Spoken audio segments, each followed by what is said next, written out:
오늘 우리에게 주시는 하나님의 말씀은 레위기 9장 1절에서 7절 말씀입니다. 레위기 9장 1절에서 7절 말씀입니다. 우리 다 같이 한 목소리로 읽도록 하겠습니다. 여덟째 날에 모세가 아론과 그의 아들들과 이스라엘 장로들을 불러다가 아론에게 이르되 속죄죄를 위하여 흠 없는 송아지를 가져오고 번제를 위하여 흠 없는 숫양을 여호와 앞에 가져다 드리고 이스라엘 자손에게 말하여 이르기를 너희는 속죄죄를 위하여 숫 염소를 가져오고 또 번제를 위하여 1년 되고 흠 없는 송아지와 어린 양을 가져오고 또 화목제를 위하여 여호와 앞에 드릴 수소와 숫양을 가져오고 또 기름 섞은 소제물을 가져오라 하라. 오늘 여호와께서 너희에게 나타나실 것임이니라 하매 그들이 모세가 명령한 모든 것을 회막 앞으로 가져오고 온 회중이 나와 여호와 앞에 선지라. 모세가 이르되 이는 여호와께서 너희에게 하라고 명령하신 것이니 여호와의 영광이 너희에게 나타나리라. 모세가 또 아론에게 이르되 너는 제단에 나아가 내 속죄죄와 내 번제를 드려서 너를 위하여 백성을 위하여 속죄하고 또 백성의 예물을 드려서 그들을 위하여 속죄하되 여호와의 명령대로 하라. 아멘. 우리는 지난주 새벽 예배 때 이 제사장의 위임식에 대한 내용을 들었습니다. 아론과 그의 아들들은 이 제사장이 되기 위하여 7일 동안 이 회방문에 거하며 매일같이 하나님께 속죄제를 드리며 정결한 제사장이 되기 위한 시간을 갖게 되었습니다. 모세는 이 여호와의 명령을 받들어서 차례차례대로 제사장 위임식을 준비하였습니다. 준비가 끝날 때마다 나오는 말씀은 여호와께서 모세에게 명령하심과 같았더라라는 말씀이 나옵니다. 모세는 철저히 하나님의 말씀에 순종하면서 위임식을 준비합니다. 이 위임식은 이스라엘 백성들에게는 매우 긴장이 되는 시간이면서 하나님께 자신의 죄들을 고할 수 있는 통로가 열렸다는 것에 대한 그 기쁨의 시간이었을 것입니다. 또한 아론과 그의 아들들은 하나님을 대변하고 이스라엘 백성과 민족을 대변하는 이 제사장의 위치에 서 있다는 것에 거룩한 부담감과 무거운 책임감을 안게 되는 시간이었을 것입니다. 그리고 오늘 본문의 시작은 여덟째 날에로 시작합니다. 여덟째 날이라는 것은 이제 이스라엘의 제사장이 된 아론과 그의 아들들이 처음으로 제사를 드리기로 하는 이스라엘 역사의 기념비적인 날이다라는 것입니다. 모든 이스라엘 백성들은 매우 흥분이 되고 긴장되는 순간이었을 것입니다. 왜냐하면 이제 하나님께 나의 죄를 고하고 정결한 하나님의 백성이 될 수 있는 채널이 만들어졌기 때문입니다. 우리가 흔히 이런 말을 합니다. 죄 짓고는 못 살아. 죄 짓고는 못 살아. 왜 사람들은 죄를 짓고는 못 삽니까? 하나님께서 사람을 창조하셨을 때 죄를 짓게 되면 자동적으로 양심의 찔림이 생기도록 우리를 만드셨기 때문입니다. 그래서 죄를 짓게 되면 우리의 양심은 죄로 인하여 눌리는 것을 볼 수 있습니다. 이스라엘 백성들도 계속해서 하나님의 말씀대로 순종하지 않으니 얼마나 마음이 답답하고 양심의 찔림이 있었겠습니까? 그런데 하나님께 나아가 나의 찔린 마음들을 드릴 수 있다니 얼마나 감사한 일이겠습니까? 오늘 새벽에 나오신 여러분, 죄로 인하여 찔린 마음들이 있지는 않습니까? 오늘 이 새벽에 주님께 그 마음을 드리시길 바랍니다. 주님께서 그 마음을 받으시고 평안케 하실 줄 믿습니다.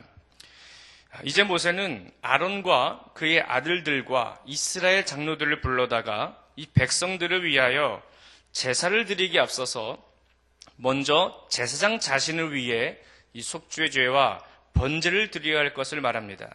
참 이해가 되지 않는 부분입니다. 제사장은 7일 동안 하나님 앞에서 매일같이 속죄제를 드림으로 성결하게 되었을 텐데 또 속죄제를 드리며 성결해야 한다고 하니까 이해가 되지 않습니다. 우리는 신앙생활을 하면서 이런 생각을 할 때가 참 있습니다. 이 정도 했으면 됐겠지. 이 정도 회개했으면 됐겠지. 하나님께서 아실 거야. 내가 이 정도까지 회개했는데. 그러나 하나님께서는 성경을 통하여 우리들에게 끊임없는 성결을 강조하고 계십니다. 그것도 지겨울 정도로 여호와의 명령이라고 하시며 계속적으로 순종할 것을 말씀하십니다. 어떻게 보면 너무 지나칠 정도예요. 왜 그렇게 지나칠 정도로 하나님 앞에 성결해라, 여호와의 명령을 지키라라고 말씀하실까요? 우리는 그것을 제사장이 끊임없이 성결해야 하는 이유를 알 때 알 수 있습니다. 제사장이 끊임없이 성결해야 하는 이유는 하나님과 백성들을 대변해야 하는 위치에 있기 때문입니다. 즉 하나님의 대언자의 위치와 백성을 대표하며 이스라엘을 대표하는 그 위치에 있기 때문에 자신의 죄에 대하여 민감하지 않으면 안 된다는 거예요. 하나님은 오늘 저와 여러분들에게 말씀하십니다. 너희는 왕같은 제사장들로서 끊임없이 회개하고 죄사함 받아 성결해야 한다. 왜냐하면 너희는 나의 백성들을 성결케 해야 하는 제사장이기 때문이다라고 말씀하세요. 하나님께서 여러분들을 가정의 제사장으로 삼으시고 직장의 제사장으로 삼으시고 이 세상의 제사장으로 삼으신 이유는 내가 성결해야 다른 사람을 중보할 수 있으며 내가 성결해야 다른 사람을 변화시킬 수 있기 때문입니다. 하나님은 성결한 사람을 통하여 하나님의 뜻을 이루십니다. 여러분 다 성결하시길 바랍니다. 여러분 자신의 죄에 대하여 얼마나 민감하십니까? 여러분의 죄에 대해 얼마나 민감하세요? 우리는 날마다 나의 죄에 대하여 하나님께 자백하며 죄사함 받아 날마다 성결한 삶을 살아야 하는 제사장이다라는 것을 잊지 마시길 바랍니다. 그러므로 내 자신의 죄에 대하여 날마다 민감하시길 바랍니다. 제가 어렸을 때 저희 어머님과 함께 이 부흥회를 갔다 오면서 버스에서 어머님께 이렇게 말했던 적이 기억이 나요. 엄마, 그때는 제가 어렸을 때니까요. 엄마, 오늘 부흥회 때 들은 그 말씀은 형이 들어야 하는 말씀이었어. 형이 그 말씀을 듣고 정신을 차려야 하는 건데. 그러자 바로 어머니께서 이렇게 말씀하시는 거예요. 아니야, 훈아. 그 말씀은 네가 들어야 하는 말씀이야. 그렇게 말해서는 안 된단다. 저는 그때 뭔가 한 방 맞는 느낌이 들었어요. 내가 들어야 할 말씀이라고? 시간이 지나면서 말씀을 보다가 그래, 주님께서 주시는 말씀은 다른 사람이 들어야 하는 말씀이 아니라 내가 들어야 할 말씀이지. 내가 먼저 변해야 하는 것이지. 어머니 말씀이 옳았구나. 사실 이 말씀은 예수님께서 제자들에게 하신 말씀과 같아요. 남을 비판해서는 안 된다. 자신의 눈 속에 있는 들보를 보아야 한다. 제자들인 너희가 먼저 종신토록 주의 앞에서 성결해야 한다. 사랑하는 성도 여러분, 지금 내 입에서는 이렇게 말하고 있지는 않습니까? 저 사람이 변해야 돼. 저 사람이 문제야. 저 사람 때문이야. 내 남편이 변해야 돼. 내 자녀가 변해야 돼. 아니요. 내가 변해야 돼요. 내가 변해야 됩니다. 우리는 지금 남의 탓만 하고 있지는 않냐는 거예요. 자신은 변하지 않은 채 남의 탓만 하고 있지는 않냐는 거예요. 제사장으로서 제사의 직무를 하기에 앞서서 제사장은 자신을 위해 먼저 제사를 드리며 하나님을 만나는 은혜가 있어야 되는 겁니다. 만일 제사장이 성결하지 않다면 어떻게 될까요? 제사가 멈추게 될 거예요. 이스라엘 민족의 암흑시대가 열리게 될 겁니다. 제사장이 타락하면 어떻게 될까요? 이스라엘 민족도 타락하게 될 거예요. 우리의 삶도 이와 같습니다. 내가 성결하지 않으면 하나님께서는 내 예배를 받지 않을 겁니다. 나로 인하여 내가 속한 가정과 교회 공동체에 하나님의 은혜가 멈추게 될 겁니다. 그러므로 제사장은 하나님과 백성들을 대표하는 자로서 거룩한 책임감을 안고 사명을 감당해야 하는 거예요. 그것이 저와 여러분들인 줄 믿습니다. 내가 하나님 앞에 바로 서 있으면 가정이 바로 서 있게 될 것이요, 내가 하나님 앞에 거룩하게 서 있다면 나의 교회 공동체와 직장 공동체가 바로 서 있게 될 줄 믿습니다. 모세는 먼저 제사장들을 위한 제사로 인하여 성결하게 되고 그 다음 이스라엘 자손들을 위한 제사를 드릴 것을 말하고 있습니다.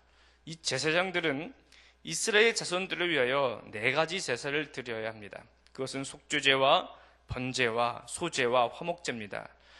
이것은 우리가 주님께 드리는 예배 순서와 좀 비슷해 보입니다. 제일 먼저 주님 앞에 나와 회개를 함으로 죄사함을 받고 내 모든 것들을 다 드리며 주님의 말씀대로 순종하고 주의 백성들과 함께 교제의 시간을 갖는 것처럼 모세는 이 아론을 통하여 이스라엘 백성들의 제사를 이렇게 드릴 것을 말합니다. 모세는 제사장과 이스라엘 자손들을 위하여 첫 제사를 드릴 때 여호와의 영광이 나타나실 것입니다 라고 말해요. 모세의 이 말을 보면 완료형을 써서 하나님께서 나타나신다라는 사실을 확신하고 있었다는 겁니다. 우리가 주님께 예배를 드릴 때 우리에게도 이와 같은 확신이 있어야 하는 겁니다. 오늘 내가 주님께 드린 이 예배 가운데 주님께서 나타나실 것이야 라는 믿음을 가지고 주님의 말씀대로 드리는 그 순종의 예배를 여러분 드리시기를 바랍니다. 실제로 22절과 24절을 보면 아론이 모든 제사를 마치고 백성들을 축복할 때 하나님의 영광이 나타나게 된 것을 볼 수 있습니다. 우리 주님 앞에 나올 때 우리는 하나님을 만나는 것을 좀 잊은 채 내 기도만 아뢰고 있진 않냐 이거예요. 내 기도만 주님 나 이거 원해요, 나 이거 주세요, 이것만 원하고 있지 않냐는 거예요. 우리가 제일 먼저 첫 번째 우선순위는 여호와의 영광이 나의 예배 가운데 나타나게 해 주십시오. 주님 나의 예배를 받아주십시오. 이게 먼저가 돼야 되는데 내 것을 먼저 구하고 있지는 않냐는 것입니다. 나의 예배는 지금 뭐가 우선이 되고 있냐 이거예요. 사랑하는 성도 여러분, 오늘이라는 하루하루를 사실 때 내가 먼저 하나님의 제사장으로서 내가 먼저 성결하고 내가 먼저 주님을 만남을 통해 나를 통하여 주의 은혜가 흘러감으로 내가 속한 가정과 교회와 세상 공동체에 하나님의 영광이 나타나는 축복이 있기를 축원합니다. 기도합니다. 살아계신 하나님, 하나님께서 우리를 거룩한 제사장으로 부르신 줄 믿습니다. 하나님께서 부르신 왕같은 제사장님을 알고 날마다 주님 앞에 나와 성결하게 되어 주의 백성들을 성결의 자리로 인도하는 하나님의 거룩한 제사장이 되게 하여 주시옵소서. 오늘 하루도 성결한 하루가 될 줄 믿사오며 예수님의 이름으로 기도하였습니다. 아멘. 오늘은 사역에 대한 공동기도문을 함께 교독하며 기도하겠습니다. 성경대로 우리 사역의 지평이 온 누리를 품게 하옵소서. 위원회 사역, 교구 사역, 말씀삼 성경대학 사역을 축복하셔서 말씀과 성령의 충만으로 인격과 일상이 거룩해지게 하소서.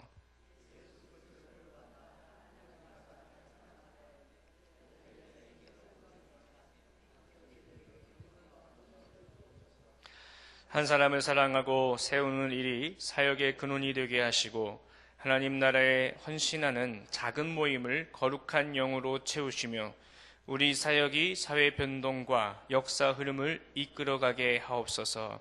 아멘. 함께 주기도문 하시겠습니다. 하늘에 계신 우리 아버지, 아버지의 이름을 거룩하게 하시며 아버지의 나라가 오게 하시며 아버지의 뜻이 하늘에서와 같이 땅에서도 이루어지게 하소서. 오늘 우리에게 일용할 양식을 주시고 우리가 우리에게 잘못한 사람을 용서하여 준 것 같이 우리 죄를 용서하여 주시고 우리를 시험에 빠지지 않게 하시고 악에서 구하소서. 나라와 권능과 영광이 영원히 아버지의 것입니다. 아멘. 이 시간 다음과 같은 기도 제목으로 기도드리겠습니다. 지금 들은 말씀이 내 삶으로 이어지게 하옵소서. 성경 2000 통독을 통해 말씀의 복을 누리게 하소서. 어제 등록한 새 가족들에게 평안을 주시고 잘 정착하게 하옵소서. 담임 목사님의 영육을 강건케 하사 주께 받은 사명 잘 감당하게 하소서. 교회 리더들이 성령으로 충만하여 주의 일 잘 감당하게 하소서. 위기 가운데 있는 나라의 상황이 바른 정의가 실현되어 정상적으로 회복되게 하소서. 성도들의 가정과 사업 위에 하나님의 은혜와 축복이 넘치게 하소서. 공동기도문의 기도 제목과 각자의 기도 제목을 따라 기도하시다가 삶의 자리로 나아가시도록 하겠습니다. 기도하시겠습니다.